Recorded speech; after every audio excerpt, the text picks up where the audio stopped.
Bismillah ar-Rahman ar-Rahim. Le livre Al-Kafi est une des sources de hadith les plus importantes chiites. Dans cette vidéo, à partir de cette vidéo, je commence à vous expliquer d'abord sur l'auteur de ce livre, sur la totalité du contenu de ce livre, et après, au fur et à mesure, dans les épisodes suivants, on va commencer à lire tous les hadiths du livre Al-Kafi. Je vais vous donner une traduction correcte et je vais vous donner beaucoup d'explications sur les hadiths d'Al-Kafi. J'espère que ça sera, Inch'Allah, une série complète du livre Al-Kafi, de la lecture du livre Al-Kafi. Ça sera un cours de hadith avec beaucoup d'explications, avec beaucoup d'analyses. Et si vous suivez cette série, Inch'Allah, vous allez apprendre beaucoup de choses, beaucoup de hadiths, beaucoup d'explications et beaucoup d'informations qui concernent des sciences, qui concernent les sciences du hadith, Inch'Allah.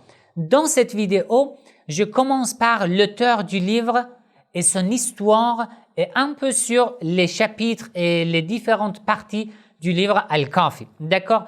Bon, l'auteur du livre Al-Kafi est Mohammed ibn Ya'qub Al-Kulayni, Cheikh Al-Kulayni. Kulayn était un village près de Téhéran actuel, en Iran. D'accord? Mais à ce moment-là, le 3e siècle de l'Hégire, près de Téhéran, la ville qui s'appelait Ray était très connue. Près de Ray, il y avait un village qui s'appelait Kulayn. Al-Cheikh Al-Kulayni est né en Iran dans le village qui s'appelait Kulayn. D'accord? Après quelques années, bon alors, dans quelle année il est né? Il est né en l'an 255. D'accord? Donc, 5 ans avant le martyre de l'imam Al-Hassan Al-Askari. Car l'imam Al-Hassan Al-Askari est tombé en martyr en l'an 260. D'accord? Donc, et l'imam de l'imam Al-Mahdi, Ajjalallahu Ta'ala Farajahu Sharif, l'occultation mineure est commencé à partir de l'année 260. Cheikh Al-Kulayni est né en l'an 255, donc 5 ans avant l'occultation mineure de l'imam Al-Mahdi Ajjalallahu Ta'ala Farajahu Sharif. Vous savez que l'occultation mineure de l'imam Al-Mahdi Ajjalallahu Ta'ala Farajahu Sharif a duré 69 ans. Donc, Cheikh Al-Kulayni devrait bien vivre, on peut dire, toute sa vie durant l'occultation mineure de l'imam Al-Mahdi. Donc, Al-Cheikh Al-Kulayni était contemporain avec les 4 représentants de l'imam Al-Mahdi. C'est ça l'importance de l'époque dans laquelle vivait Al-Cheikh Al-Kulayni, l'auteur du livre Al-Kafi. Cheikh Al-Kulayni est décédé en l'an 329 de l'Hégire. D'accord? 329, la même année du décès du 4e représentant de l'imam Al-Mahdi Ajjalallahu Ta'ala Farajahu Sharif. Et la même année dans laquelle l'occultation mineure est finie. Vous voyez? C'est ça l'importance. D'accord? Alors, il a commencé ses études à Kulayn, dans son village, puis il a voyagé à Ray, la ville près de Kulayn, à Téhéran, actuelle on peut dire. À Ray, il y avait plusieurs sectes courantes, dont les chiites.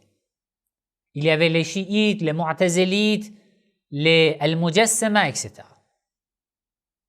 Après quelques années d'études à Ray, il a voyagé à Qom. Qom était le centre des chiites. Al-Ash'ariyoun étaient très connus et célèbres et réputés à Qom, qui étaient des chiites, des partisans fidèles aux Ahl al-Bayt alayhi salam. Il a voyagé à Qom et il a continué ses études à Qom. Mais bon, du fait qu'il savait que beaucoup de partisans, beaucoup d'élèves des imams alayhi salam vivaient en Irak, il a décidé de voyager en Irak pour continuer ses études, pour apprendre les hadiths des imams alayhi salam directement de leurs élèves. D'accord? C'est pour ça que il a voyagé en Irak. À partir de l'année, on peut dire 290 environ, il a quitté l'Iran et il a voyagé en Irak. Mais les 19 dernières années de sa vie, il était à Bagdad, capitale des Abbasides et capitale de l'Irak actuel, près de Kazemain. D'accord? Le mausolée de l'imam Al-Qadham alayhi salam et de l'imam Al-Jawad alayhi salam.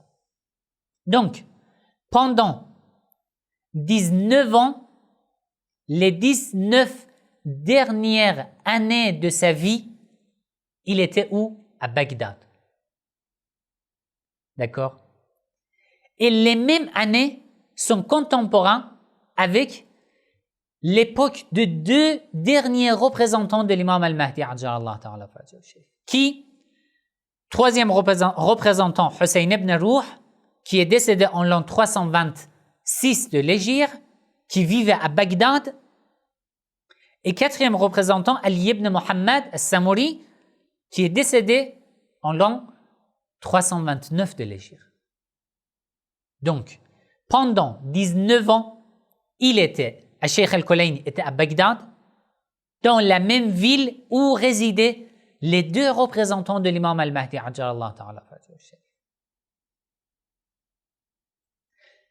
Notez bien ces informations car elles sont très importantes. Alors,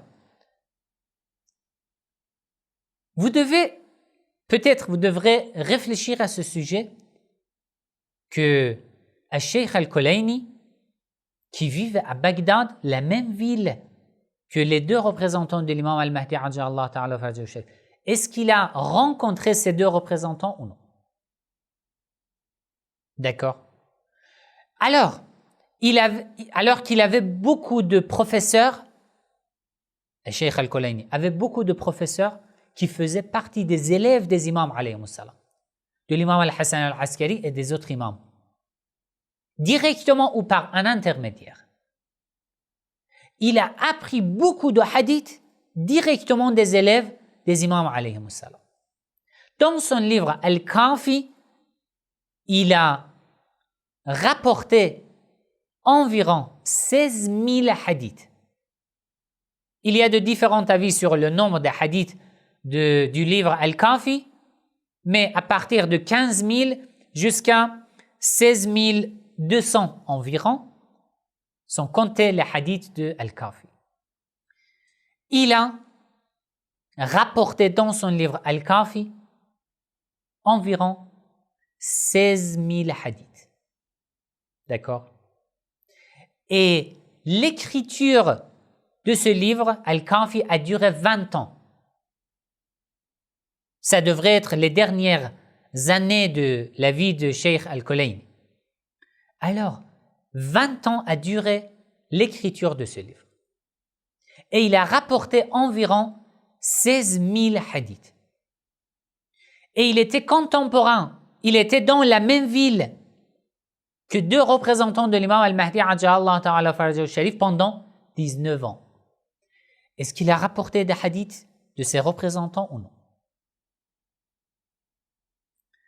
Juste 2 hadiths sont rapportés dans le livre Al-Kafi d'après les représentants de l'imam al-Mahdi. 2 hadiths. Pourquoi? Pourquoi 2 hadiths? Alors que ces représentants étaient en contact avec, d'après la croyance, on peut dire, majoritaire dans le chiisme, ces représentants étaient en contact avec l'imam Mahdi ajjallahu ta'ala farajahu sharif. Pourquoi juste 2 hadiths? Première question. Deuxième question, pourquoi Cheikh Al-Kulayni, qui était à son époque à Bagdad, un savant réputé dans le chiisme, pourquoi il n'a pas eu des rendez-vous, des contacts avec ces 2 représentants? Peut-être il a eu, mais bon, dans les narrations historiques, il n'y a rien. Et pourquoi il n'a pas essayé de donner son livre aux représentants pour recevoir une confirmation de la part de l'imam al-Mahdi ajjallahu ta'ala. Alors, peut-être vous pensez que je veux dénigrer al-Sheikh al-Kulayni. Non. Ou je veux dénigrer les représentants de l'imam al-Mahdi ajjallahu ta'ala farjahu sharif. Non. Mais c'est quoi la réponse? Qu'est-ce qui s'est passé? Malheureusement, à cette époque-là, surtout après l'incendie des bibliothèques chiites dans le 5e siècle de l'Hégire, nous avons perdu beaucoup de livres historiques et beaucoup d'informations sur nos savants. Peut-être il y avait beaucoup de choses que nous ne savons pas maintenant. Là, ici, à ce sujet, il y a deux hypothèses. Certains, une minorité, croient que non, ces représentants, peut-être al-Sheikh al-Kulayni ne croyait pas à ses représentants. Peut-être il ne les voyait pas comme des intermédiaires dignes de confiance avec l'imam al-Mahdi ajjallahu ta'ala farjahu sharif. Peut-être. D'autres disent que non. À cette époque-là, à l'époque des Abbasides, c'était énormément pénible. La situation était pénible pour les chiites. Pour se protéger, ils n'avaient pas le droit de se rencontrer. Tout simplement car ils seraient torturés, ils seraient mis en prison. Donc, pour pouvoir être libres un peu et continuer à propager les enseignements des Ahl al-Bayt alayhimus salam, ils ont décidé de ne pas se rencontrer. On ne sait pas. Mais j'ai beaucoup de choses à dire dans ce sujet. Mais bon, en tous les cas, on laisse tomber pour un autre moment, Inch'Allah. En tous les cas, al-Sheikh al-Kulayni a pris ces hadiths directement des élèves des imams alayhimus salam. Plus de 16 000 hadiths. Son livre Al-Kafi a 3 parties principales.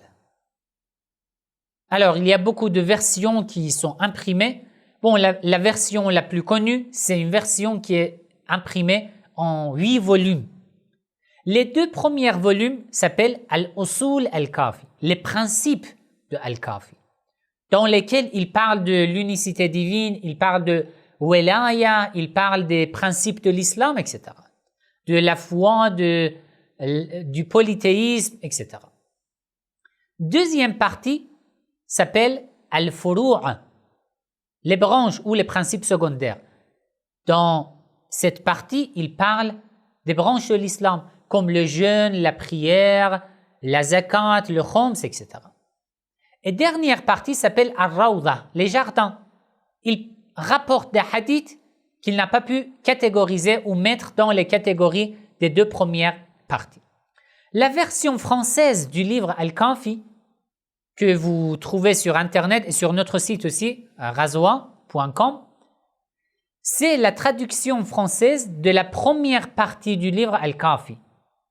Donc, juste Al-Usul, les 2 premiers volumes d'Al-Kafi ont été traduits en français. Voilà, Inch'Allah, à partir de l'épisode suivant, je vais commencer à lire le texte du livre Al-Kafi. D'abord, on commence par la préface de Sheikh al-Kulayni, qui est énormément important.